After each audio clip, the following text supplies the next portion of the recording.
Multicolor 3D printing has exploded over the past few years, but the vast majority of machines still rely on a single hot end paired with an external peripheral that's used to load and unload filament. While this approach works, every material change adds to the print time, creates purging waste, and doesn't allow for an easy way to combine dissimilar materials. Tool changers solve these problems by giving every loaded filament its own unique tool. Instead of constantly swapping filament, the toolhead parks a tool, grabs a different tool, and in a matter of seconds, it's off and printing again. A few months ago, FlashForge made their debut into the tool changing market with the release of the Creator 5 and the Creator 5 Pro. They sent both of these machines over for review, and over the past month, I've been putting them through their paces to see just what they're capable of. In this video, we'll go through the differences between these two models, cover their specs, go over the setup process, take a look at some prints, and I'll share my overall thoughts based on my time with them so far. So with all that being said, and without further ado, let's get right into today's video.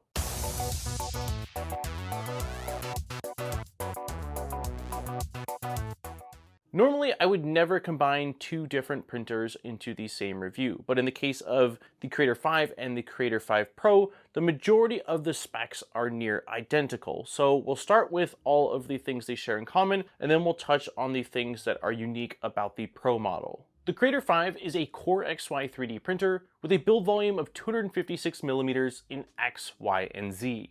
For motion, the X and Z axis use linear rods and bearings, and the y-axis rides back and forth on a single linear rail. The majority of the printers are covered in large plastic panels, but there is a steel frame underneath that everything is sort of built around. Since this is a tool changer, the toolhead consists of two different pieces. You have the primary unit that does the grabbing that's permanently attached to the gantry, and then you have your four different tools that get parked and docked off to the right side. Standing at the front of these machines feels a lot like standing at the side of just about any other printer. Based off the way the gantry and the toolhead are positioned, when you're looking in the printer from the front, you're sort of getting a side profile instead of a head-on view. Inside each tool is a hot end with a 0.4mm nozzle capable of reaching 320 Celsius, along with its heatsink fan, a filament cutter, as well as an extruder minus the motor for driving the extruder. On the outside of each tool are two holes that are used to mount onto the posts at the right side. There's also a large magnet that helps hold those tools in place when parked.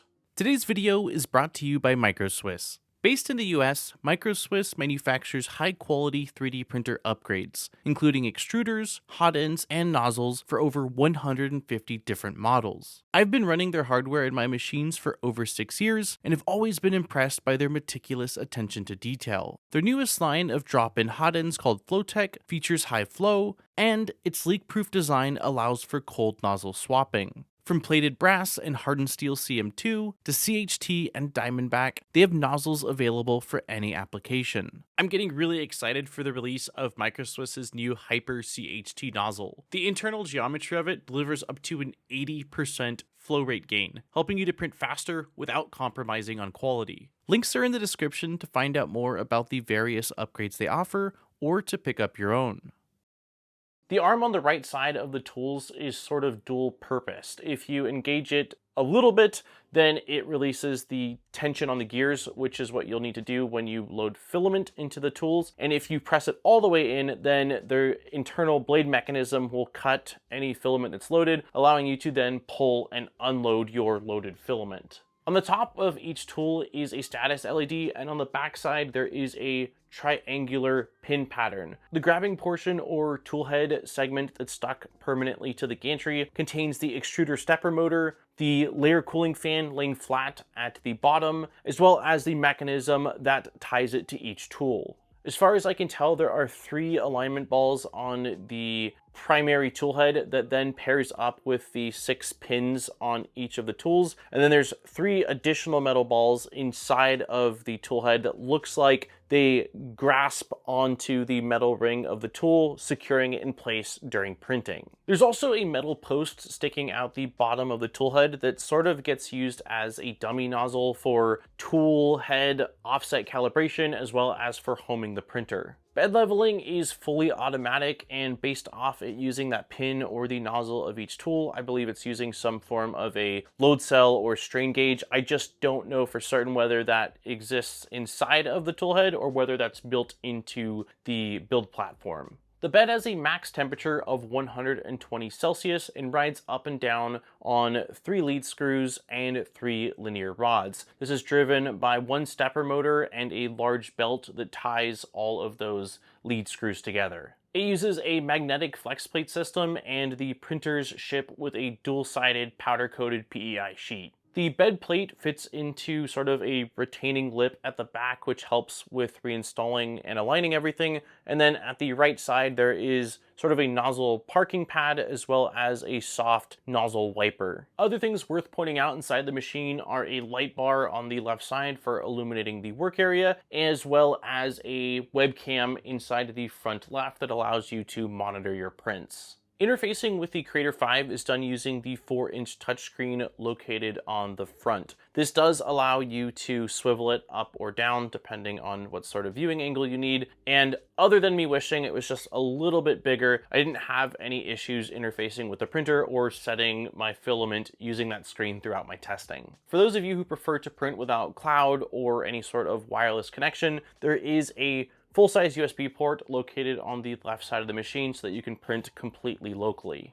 On the right side of the printer are the 4 filament mounts, which are basically just plastic standoffs, as well as the 4 slots that you'll then use to feed filament from that side into each of the tools. At the bottom is our power input and on-off rocker switch, and there's also little slits on both sides that make it easier to get your hands underneath the machine if you need to move it from one place to another. Everything we've covered so far applies to both the Creator 5 as well as the Creator 5 Pro. Now we'll touch on the features specific to the Pro model. The Pro model comes fully enclosed with a smoky plastic front door, back panel, and top hat that needs to be assembled. In addition to the layer cooling fan in the toolhead, the Pro model has an auxiliary fan on the left side that's able to pull air from outside of the printer and then basically push it across the build plate or where the print is happening, which gives you a lot of additional airflow. It also includes a chamber heater capable of getting the inside of the printer up to 65 Celsius, as well as it has an internal filter. Those really are the key differences, and the one that might make the most sense to you is likely going to come down exclusively to what materials are you wanting to or needing to print with.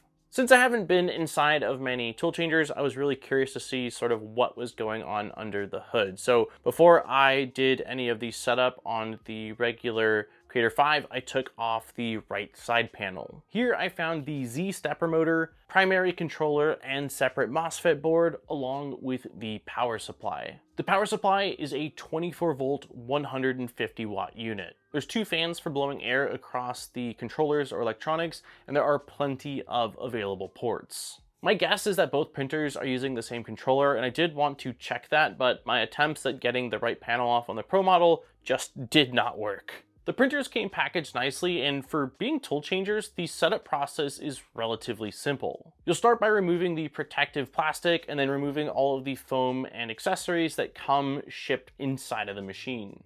First, you'll install the screen, and unlike just about every other printer, they're not using a ribbon cable, they're using a board-to-board connector. So you'll slot the screen into that connector and then just use 2 screws to secure it in place. Next, 4 nozzle parking pads get slotted underneath where each of the tools are going to sit, and then we're moving on to actually installing the tools. These all came pre-connected with their own cables and Bowden tubes, and really all you're doing is taking the big housing that has their electronics and slotting it into the right side of the printer. For some reason, with both the Creator 5 and Creator 5 Pro, I struggled to get that plastic toolhead housing to slot into place. I don't know if it was just something to do with the molding or if I didn't align things correctly, but the primary consideration is that there are some pins and slots on the far ends of those, and you want to make sure that those go in straight so you don't accidentally bend any of the pins.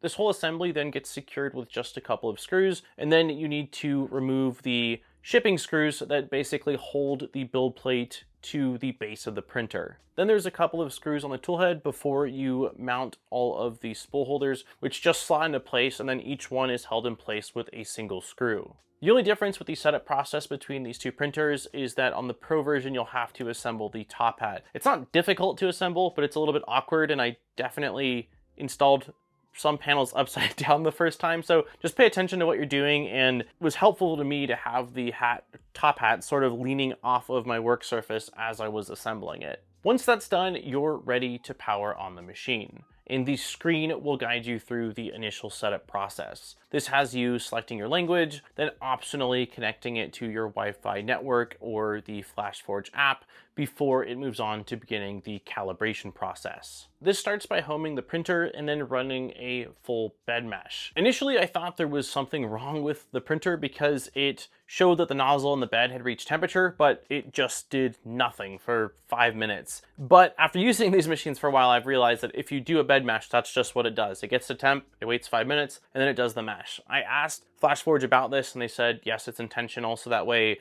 things have more of an opportunity to get to the temp they'll be at when printing, so that way the mesh is potentially more reliable. And I don't necessarily have an issue with that, but it would be nice if there was at least an indicator on the screen letting you know what was going on and not leaving you to think that maybe it just froze up on you. Also, I noticed very quickly that the built-in light bar does not play nice with my camera. It was flickering like crazy, and I was able to sort of counter that by adjusting my shutter speed. But even with that, which I do get that recording is probably not a big deal to a lot of people, the light itself makes sort of a buzzing or humming sound. It's not real noticeable unless you're standing like right at the machine, but it is certainly something interesting that I've never seen before, and I'm hoping that maybe that's something that FlashForge can correct with just using a different light bar in a future revision or just update to these machines. Once the bed mesh completes, it runs a quick input shaper calibration, and then it is time for the tool head offset calibration.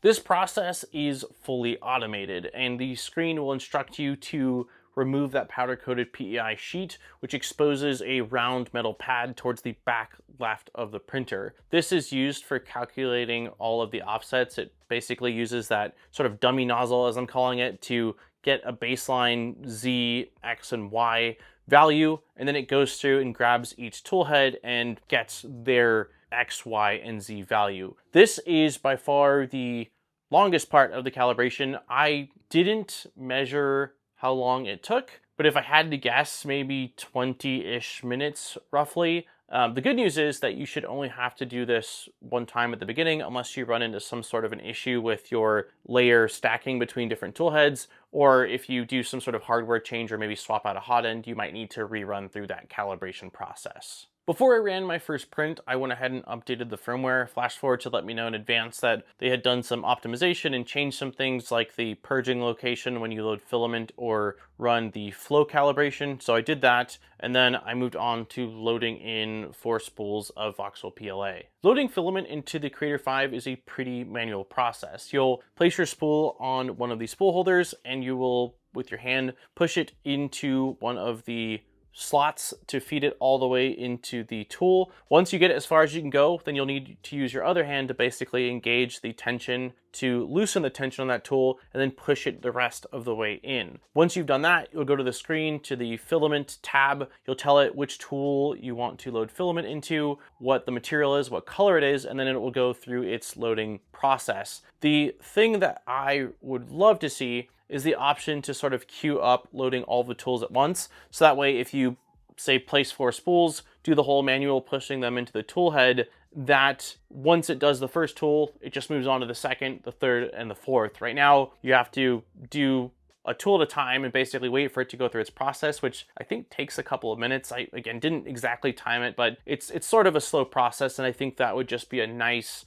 little quality of life improvement. During my testing, whenever you loaded filament or chose flow calibration when you went to print a file, the toolhead would grab those tools and basically purge some length of filament directly onto the base of the printer. And I thought this was a bit strange, and after so many times of doing it, it forms a bit of a rat's nest of filament. FlashForge did, while I was editing this video, just release like a printable file that I think uses some VHB and then basically allows you to have a bin. So now all the filament purges directly into the bin, which is nice, and I will absolutely be printing that out, but it is a little bit strange and feels sort of like an afterthought that they probably should have had available when the machines launched. But it is a small detail, didn't cause any problems, but just felt strange just seeing this pile of filament inside of the printer. There wasn't much in the way of pre-sliced files that came on these machines, but I did print out the multicolor benchy as well as the multicolor coin test file. They're not exactly the most exciting prints. The benchy is only 4 color swaps and the coin is like 3 color swaps on the bottom and then a few at the top. But this at least let me know that the machines were working correctly, the color stacking was fine, and the tool changing, didn't have any issues. While I don't see it mentioned anywhere on the product pages, I did see that some community members have discovered that these are running a locked down version of Clipper on the back end. And based off of the feedback I saw from some others, it doesn't seem like FlashForge at this time has any intent of releasing the source code or root access. So I at least wanted to mention that for those of you that is something that is important to you, that is something you should be aware of if you are considering or not considering one of these printers. For slicing, FlashForge recommends using Flash Studio, a fork of Orca Slicer, and that's what I use for all of my testing. I didn't notice much of a difference between Flash Studio and good old mainline Orca Slicer, but the device tab is sort of like a very minimalistic view into the printer and gives you some super simple controls. And then there's also an additional tab that just contains a bunch of links to things like wikis and just other FlashForge articles. I really wanted to test a variety of prints and materials on these machines, so I started off by just running a handful of multicolor PLA test prints. Color placement was spot on for every print I threw at these machines, and I never got any sort of errors or issues with the parking or docking between the probably thousands of swaps that I ran over the testing period. I was really pleased with the initial quality I was seeing on these machines. I wish they had included the auxiliary fan for the non-pro model, but the built-in single layer cooling fan on the bottom of the toolhead really impressed me with how it was able to handle some relatively steep overhangs. During my testing period, my parents came over to watch the house so I could take the family camping for a weekend. And I knew I wasn't going to be able to obviously take parts off of the printer and test out different models. So there is I believe it's the Watchful Owl model that I've seen posted a few times that I've really been wanting to print, and I figured now is as good of a time as any. So I loaded up 4 spools of PLA and fired away this 3-day, 3,000 swapped model and just sort of hoped for the best. I got a notification on the last day of our trip that the print had finished, but I wanted to wait until I came home to see how it was. So when I walked up the stairs and saw just an absolutely gorgeous looking model on the print bed, I was ecstatic. I was already feeling pretty good about what I was seeing when it came to the filament swapping and just general print quality that was coming off of this machine, and this just sort of cemented my belief that these can produce some really solid prints and that their tool swapping mechanism is quite reliable and quite repeatable. From here, I wanted to test out some other materials. I recently picked up a fishing pole and I have been meaning to get a tackle box. So when I was scrolling different models to print, I saw a Gridfinity based tackle box that I thought was perfect because it was large, it had dual colors on the primary body,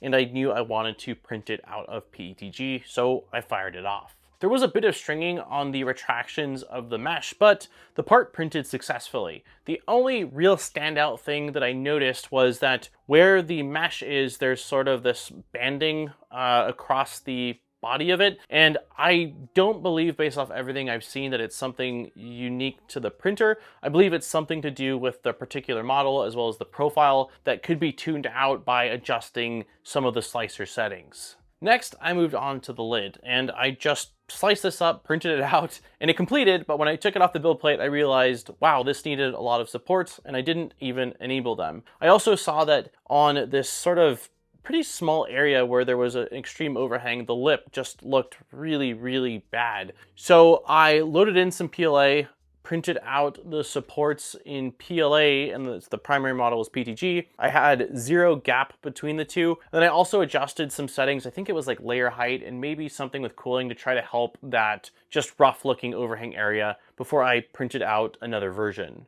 The second lid completed successfully, and when I took off the PLA supports, I was left with a much, much cleaner bridge. Having the ability to mix materials like that is incredible for this sort of print. And if I had used PETG supports, if I had them close, they would have welded or bonded to each other. If I had them further away, there would have been some more sagging. So this was an awesome use of combining PLA and PTG. That lip that had issues before still had those same issues, but I decided I had used enough filament, and for my practical application of this thing is going to get dirty and be sitting by me in dirt in the water, the tackle box was fine. Next, I wanted to try out some TPU. Up until this point, I have never done a multi-colored TPU print, and I decided it was time to change that. I found a model of an Airless Football that I thought Jackson would love, so I did 95A TPU red for the primary body and orange for sort of the laces and the lines on it. And then I used PLA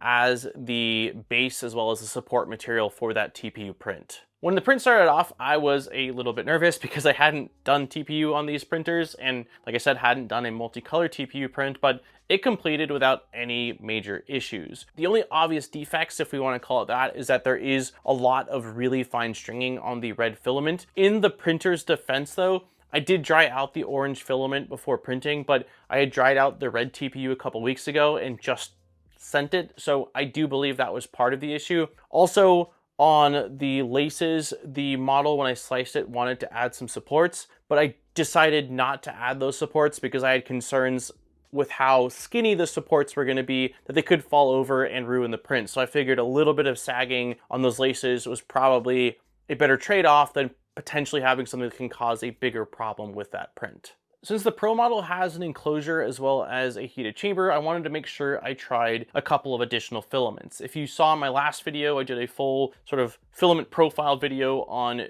PCCF, and in that video, I used the Creator 5 Pro to print PCCF parts for the Unimog, the Cassadio Unimog massive truck RC build I'm going to be doing, and it did a fantastic job. I also did some ASA printing. There's a sunflower windmill I'd seen a couple of times that I thought would be great for the garden, and the Creator 5 Pro did an awesome job with it. The color placement's great, and there was no adhesion issues, even though this was a pretty wide ASA model. So what are my thoughts on the Creator 5 and the Creator 5 Pro based on my time with them so far? Well, coming into this testing, I really wasn't sure what to expect. FlashForge has been making 3D printers for as long as I can remember. They've got to be over a decade now. But this was their entry point into the tool changing space, so it could have really gone either way. But with the wide variety of materials and models that I threw at these printers, I, throughout the process, just became more and more impressed with the results I was seeing. After my time with these printers, my only real nitpicks on the hardware side are the LEDs. Just that buzzing or humming sound is strange, and I feel like they could have caught it. I have a feeling it's something to do with 120 volts, and for those that buy these that are on 220, they might not have that. I could be wrong. And then the screen also worked fine, just wish it was a little bit larger. On a tool changer, maybe not everybody, but for me, I like to set the filament and stuff at the printer so I can see what's on there and not forget where I loaded stuff. And just having a little bit more screen real estate would have been a nice improvement. From a user experience perspective, the main things I would like to see adjusted is the ability to queue up multiple tools when you're loading filament, so that way you're not having to press so many buttons and go back and forth with the machine. And then I would also like to see an option to disable the heat soaking. I get it, especially on the Pro if you're doing a material that's like ABS or ASA or something higher temp, but especially on the Creator 5 model, if you're just printing with PLA, I don't see the need to wait 5 minutes to do the bed mesh. So it would be nice if there was just a don't heat soak if you didn't want to. At the time of recording, the Creator 5 is retailing at $699 and the Pro at $849, making them some of the more, if not most, competitive options in the current tool changer space. Since there's currently no upgrade path from the Creator 5 to the Creator 5 Pro, and I have my doubts that that will truly be coming, especially because of the different molding, the fast one to get really comes down to what your material requirements are. If you need to print with ABS, ASA, or other high temp filament, then the Pro model is absolutely the way to go. But if you're primarily interested in just quick filament swaps and the ability to do multicolor printing without purging, then you can save $150 and get the non-Pro version, which is a more than capable machine. And that has been the FlashForge Creator 5 and Creator 5 Pro. I hope that you enjoyed this video and that you have a better understanding of what these machines are, what their differences are, and if this is potentially a good fit for you. If you have any additional questions, let me know in the comments and I will do my best to answer. As always, if I don't know the answer to your questions, I have no problem reaching out directly to FlashForge's to try to get those answers for you. On that note, don't forget to like and subscribe for more great videos. We make a video just about every other week, so there's always fresh content coming your way. If you want to support the channel further, I'll have links in the description over to our Patreon, where there are some really awesome rewards. Huge thank you to all of our existing Patreon supporters. I appreciate each and every one of you for allowing me to come back every single week and spend more time doing what I love, which is making content for you all to enjoy. On that note, this has been Daniel from ModBot. I look forward to seeing you guys in my next video. Peace, guys!